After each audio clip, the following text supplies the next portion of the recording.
sir. Thank you. Morning. Morning.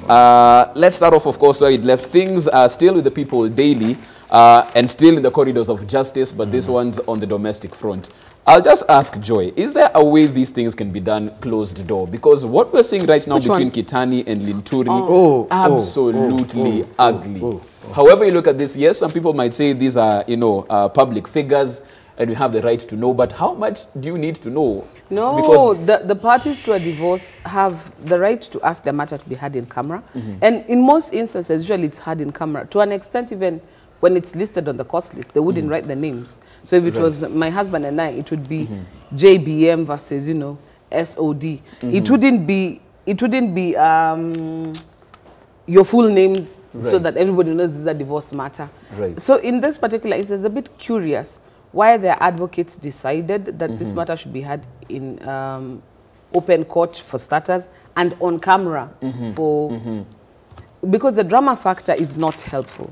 Like when I was looking at some of the proceedings, I got to a place where I even stopped following it because it's embarrassing to say the least. But when you listen to some of the things, I'm like, you know what? In a divorce matter, it's very simple. You're establishing, was there a marriage? 2, was the marriage legal? 3, the incidences. Is the marriage broken down? Are there grounds and stuff? It's very simple. 1 hearing, you can do it. I'm seeing here they have 22 witnesses. 22 to say what? To prove which particular part of it. All this in the full glare of the media. It's unnecessary. And I'm wondering why. I wish I could get in the minds of the parties and the advocates to find out for what purpose. Is it for nuisance value, or is somebody trying to hype their name? Is it for relevance? What is it for? Because in my opinion, not only is it not helpful, not only is it not necessary, it's actually setting a bad precedent out there that if you want to embarrass someone, and I'll insist it goes on camera. Because if you don't want to be put through what Honorable Linturi is being taken through, then you decide, you know what, let's do this in camera. But they have advocates, so I guess they're doing it on advice. So this can be found on page 2 of your People Daily. I'll bring in Senator Maura on this particular issue as well, because other than what was happening, which is clearly a domestic affair between the two parties, something that came up is the reason for the meeting in the first place was an impeachment motion that had been set in play in the House. And some people wonder, is this the type of back dealing that's happening with, such cases that come into the fore? Because it seems, had it not been for Anne Waigoro, this would never have happened, from the record that we're having. Romance can happen anywhere. But in this particular... because you can't choose who ends up liking you. You can even meet somebody on studio. And you become friends. So Linturi, liked Marian. Marian liked Linturi. I must think maybe at some point both of them were genuine with each other. It's just that they didn't work out. And let them prove themselves, because you see, the issue that is in contention is whether there was a marriage or not. I know also Linturi is my colleague, so I don't want to discuss beyond that, because this is my colleague. And for me, it's not even so much as to the state of their union or lack thereof, but the political implications as to how they met. There is no political implication. I mean, this is a personal liaison. What would be the political implication of myself and Jem Rivo if we were to be involved? I mean, other than a few lawyer votes. There are no votes here. There are no votes here. No, but in the sense, there's no votes here. Linturi, what I want to bring out is the fact that... Let me explain to you. Linturi is a senator from Meru. By that time, he was MP. We were with him in the National Assembly. Marian Kaitany was the chief of staff to the deputy president. She no longer is a chief of staff to the deputy president. So there is no political bearing. It does not have even those overtones. Because, like, if you look at the case of Amboy Otieno and Sam Otieno, it had a lot of political overtones around the Kikuyu-Luo relationship.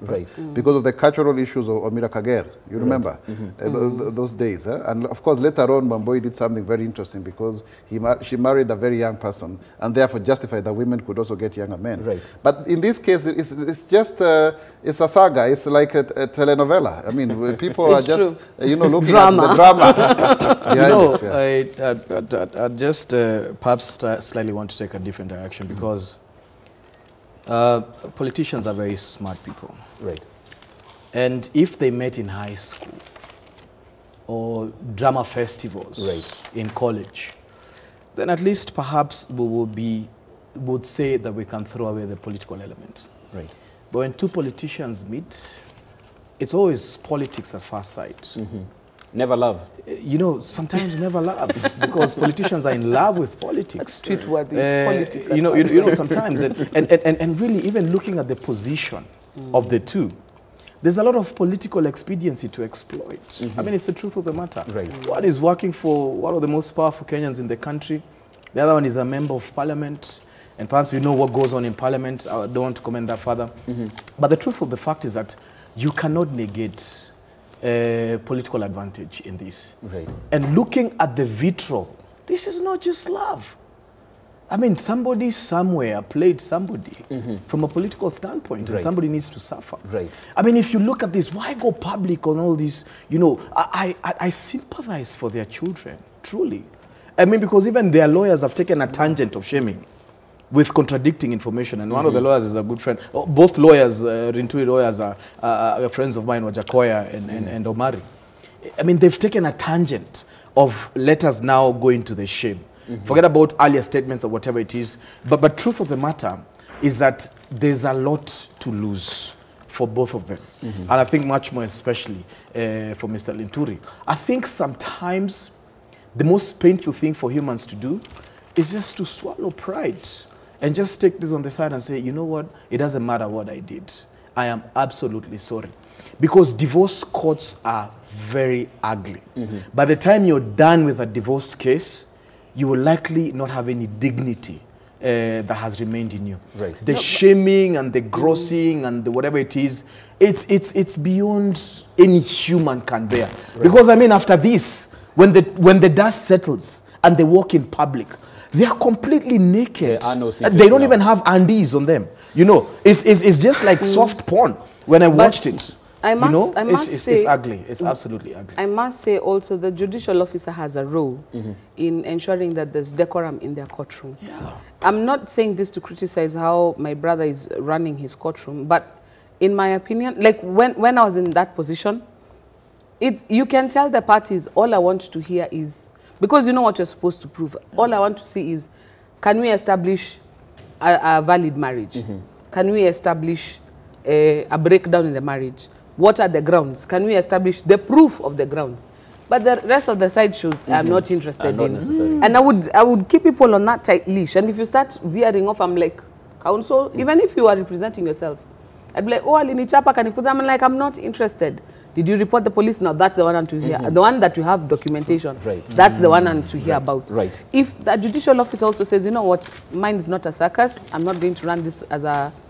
But there are times you have litigants who are there for the drama factor. Right. And it's them who are hyping it up, because it's with their consent that was in, it was not in camera. It's with their consent that is actually being aired. It's on their consent that is on Facebook and on YouTube. They have done this on purpose, them and their lawyers. So on that score, they are not, the judicial officer can't help them. But I wish he would run his court a little bit more. Just run a tight ship. Because even you're wasting judicial time listening to the sordid details that are completely unnecessary at the end of the day when you're writing your judgment. True. And those details can be found in your copy of the People Daily therein, and of course in subsequent proceedings in that particular case. We now move on to the Standard. Front page of the Standard: 1,000 cases risk collapse in evidence war. Fight to stop investigators from secretly searching graft suspects' bank accounts and premises moves to Supreme Court. Of course, this setting the precedent after Tom Ojenda said that the EACC hadn't informed him. Is this the same Standard? There are different headlines here. That they didn't want him to go through his bank accounts, to be looking at that as well. And now it brings into play, as the DPP is saying, 1,000 cases that had used this particular means in terms of getting the evidence. Where do we go from here, Joy? Because are we having a case where we have Jimmy Kiamba on the front page of the Standard, Evans Kidero, Governor Moses Lenal-Kulal, Governor Ferdinand Waitito, walking scot-free? Is that what we're looking at right now? The nature of investigations in Kenya, we just need to rethink the whole how we do our investigations, because the rules of evidence are very strict about what is admissible and what is not admissible.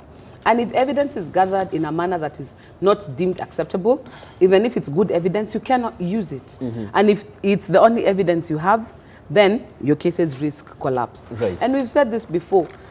I wish we would take an approach. I don't know, another media house that ran an expose recently, and you can tell that this is something that started like in 2015, 2016, and somebody has consistently been building, although it's a private citizen, has probably been building the evidence up to 2019. That's how most of these things work. I wish we would get to a place where we don't go in, gather all the documents in your house, and then I'll try and find the evidence. Let's start planting people in places where they can get the information out. But over and above that, you have to look at the cases that are doomed to collapse. These are high-profile cases where we need some sort of answers as Kenyans. And it's unfortunate because when that happens, then we will say the DPP is not being effective. We will say the EACC is not being effective, the DCI are not being effective. It may be true, it may not be true. But at the end of the day, when people go scot-free because the investigations are shoddy, not because they're innocent, but because the investigations are shoddy, it undermines the credibility of our institutions. So I wish our institutions to take 2 steps back, start acting smart, even if it takes you 3 years, 4 years, to worm your way through some of these cases. Most corruption cases are like drug cases or mafia cases. You cannot do it without insider assistance. It's impossible. Because when you come and collect things and start reading, or no, let's look in his bank account, there must be a hint there. By the time you're getting there, people who are smart enough have already covered their tracks. Senator, let me bring you in on this as well, because the DPP and EACC are saying, and this is a quote from them, the criminal investigation methods feature with wider scope and greater frequency the use of coercive powers of the state, such as summons, warrants, and even arrest. So they feel that this particular method of evidence gathering is necessary in order for them to get these particular culprits, not only now, but moving forward as well. If somebody takes your child, you don't start singing poetry to them. You first grab the child back. And then now you can talk or decide the next course of action. It's really unacceptable that the precedents set by the case of Mwilu with regard to the way in which the 5 judges, in a quest to attain self-preservation, ruled that that it would not be admissible in court. And that's the same thing that we are seeing here. So it will be on a free-for-all, because the moment people like Ferdinand Waitito, Clifford Ndongo were stopped from occupying office, it lent credence to the fight against corruption. If there are 2 gentlemen in this country who people have leverage on and they really have a lot of faith in, is Kinoti and yeah, in fact, I had a very good conversation the other day with Kinoti. And they must be encouraged. As Evictions, they must be encouraged. So we do not want to end up technically. Evidence is evidence, no matter how it is acquired. Because what about the right to privacy that they're talking about? What right to privacy? I mean, Amnesty International was talking very loudly about privacy around the issues of census. Because you see, you cannot have in democratic procedures that stall and stifle the growth. Because sometimes also we are too quick to follow, some of these procedures that come from other jurisdictions where the rule of law works. In Kenya, you look at the World Justice Program Index, project index, we only score 0.16%. And that tells you that there is no rule of law. There is no rule of law. So if that is the case, you must get evidence by whatever means. And if it is evidence and there is proof that actually it is not concoct, it is not cooked up, then it should be able to be so. Because, for example, you can get a lot of evidence from intelligence. And in open sources and closed sources, as we call them, are not things that you just go and put out there. It's like saying, I am going to catch you up, be ready, I'm going to catch you up. There is nobody who steals to be caught. That's the point. Then number 2, the law must be be enabled. And that is why I took a very strong motion last year in Parliament. And now we have a very huge report from the multi-agency team, working very closely with the various bodies to ensure that we have that. Because you see, for you to prosecute somebody, you need at least 2 years. And sometimes if you are to follow the money trail, it goes even to other jurisdictions. And with EFT and RTGS, monies move from one account to another very, very fast. And by the time you get to know, then the evidence has collapsed. And that is why Justice Mumbi-Ngugi's ruling was very germane and very seminal for that matter, because then it shifted the burden of proof to the suspect, it is incumbent upon you to really fast-track your own prosecution by virtue of cooperating with the courts. Right. You see? Right. Otherwise, if those delays that everybody knew, that even if you had a political dispute that then turned to legal dispute, then 2 years would suffice. I mean, that means that then it encourages grafts. Right. You know, and of course there is a very serious inherent contradiction politically, where you have an elected leader who has to step aside, for example. That also needs to be properly backed in law, because we have case law now. And I hope the courts will be consistent in their rulings, from, you know, the Magistrates Court to the High Court, Court of Appeal, and eventually to the Supreme Court, and even judicial reviews, that remains the precedent already so set, so that then we do not advantage individuals who hold high office for the benefit, I mean, to the disadvantage, sorry, of the majority. So these I think lawyers, and Joy is here, will have a field day to argue, and I'm sure they may be backed by issues of procedure and technicality, but eventually it becomes extremely difficult to have people who are trying to eke out some, you know, evidence, being told that this was not properly, you know. For example, if I went to court and I confessed that actually I stole, that in our legal system, you will be surprised, is never enough. It's never enough that Isaac Mwaura said that he admitted that he actually stole. There must be evidence. Wow. Backing up. Yeah. Bring Dennis in on this one as well, because it seems like, and as Senator Mwaura has rightly put it, there's no way you'll be accused of graft and you'll give all your documents as is required if indeed you're guilty of it. And that, it seems, what they need to do, to come and ask for permission to go and get your accounts. Please furnish us with this information, because we think you might have stolen money while in office. As this case moves to the next court in terms of the ruling as far as is concerned, how are you looking at the fight against corruption? Because for the longest time, we've had people saying that it's the judiciary that's letting us down in this particular fight. Is this where they make it right? I think we need to be clear on perhaps whose fault it might be. And, you know, in my professional view as a practitioner within the security industry, is that there has to be what it is that we call due course. And as we say rightly, that the law has to be followed. And I'll give 4 points as a professional. And this is mainly to you know, fellow colleagues in the DCI. The first thing that must be respected in every investigation is confidentiality. Unfortunately, every investigation in this country has turned out to be a PR and a media campaign, including critical leaked documents in WhatsApp, in the media, completely all over. And then that compromises the quality of investigation and also the privacy of the subject. The second thing that is of integral nature is the investigation standard, and it has a procedure to it.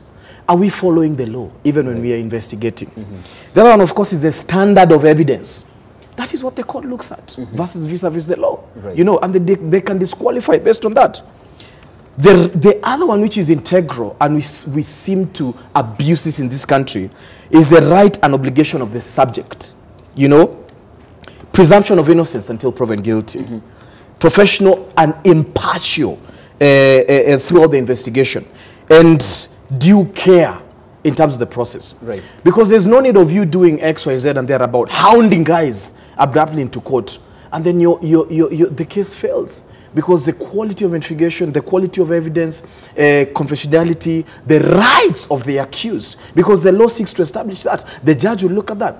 So I think for me, the knowledge of the due process that the DCI follows is A, political, B, is a PR campaign, and there's no deep thoughts throughout the entire process that these are such grand cases, and these are just extremely smart people who understand the judicial system, who understand the political system and thereabout. So you have to be very careful of the due process when you're following, because ultimately the court will disqualify you on a technicality. Very small thing that you undermine based on professionalism, and this is it. You know, I mean, even their lawyers would look at it and say, we can disqualify the whole of this thing 6 months later, after we've exhausted these guys, whatever it is that they're doing, based on a very, very tiny technicality, that we would have looked into when we are looking at the quality of investigation. And of course, I think Dennis, it's imperative. I get you, Dennis, on that particular point. And of course, we're waiting to see how this will move as it moves on to the Supreme Court. Right, they will be looking at your feedback in a bit as well. So please keep them coming in at K24 TV. You can also SMS us on 21222. We'll be looking at that in just a minute's time right here. Also, a point of clarity, of course, on the two headlines that we have as far as the Standard is concerned, because this was the earlier edition. This is what you'd have gotten at midnight. Senator has, of course, the story that's leading on Senator's headline is on page 7. We'll be talking about that as well because it's covered here. Indeed, ministers ordered to implement BBI agenda. Very many questions asked when it gets to this particular point. And Senator, just briefly before we go to feedback, I'd like to get your opinion on this because we're looking at it from a point of view that the BBI report hasn't yet even been tabled in the House for people to see, yet it's seeping into sides of policy and performance, looking at how performance is being evaluated. What's happening right here? Because clearly nobody knows what's in the report, and that's something everybody is saying. Before we bash Punguza, before we bash the BBI, let us see what the BBI has gathered and it's tabled, and then from there, see how we're moving forward. But it seems like we're way past that. Yeah, well, you must look at BBI from 2 points of view. There's a 9-point agenda. Right. And there is a constitutional reforms that are anticipated to be part of the report that will come out of the two-week retreat. So then you would want to say that the memo is domiciled around the issues that are delineated from the communique made by the two protagonists around the handshake. And I think when you look at them, they are quite novel. They are quite progressive with regards to how to unite this country and how to de-risk our politics.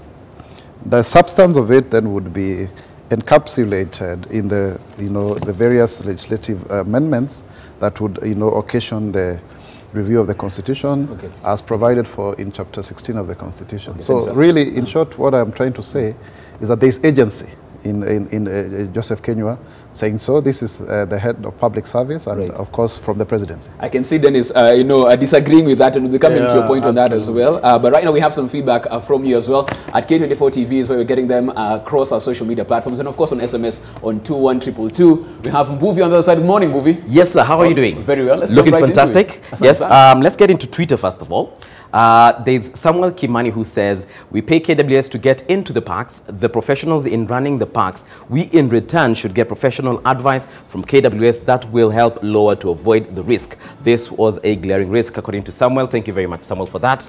We also have Kiragu Gishuki who says, it's a killer gorge when it rains. KWS, you allowed innocent people to venture. Is this not professional negligence? A very good question there, because we know that every time it rains, things do happen at Hell's Gate. So Laban Kanja says KWS should be investigated over these frequent deaths at this so-called Hell's Gate. Perhaps that's why it was given that name, Hell's Gate. Susan says, this is so sad considering it's not the first time. Something needs to be done by KWS ASAP. So clearly all the fingers are pointing to KWS. Now we move on over to Maui Evictions.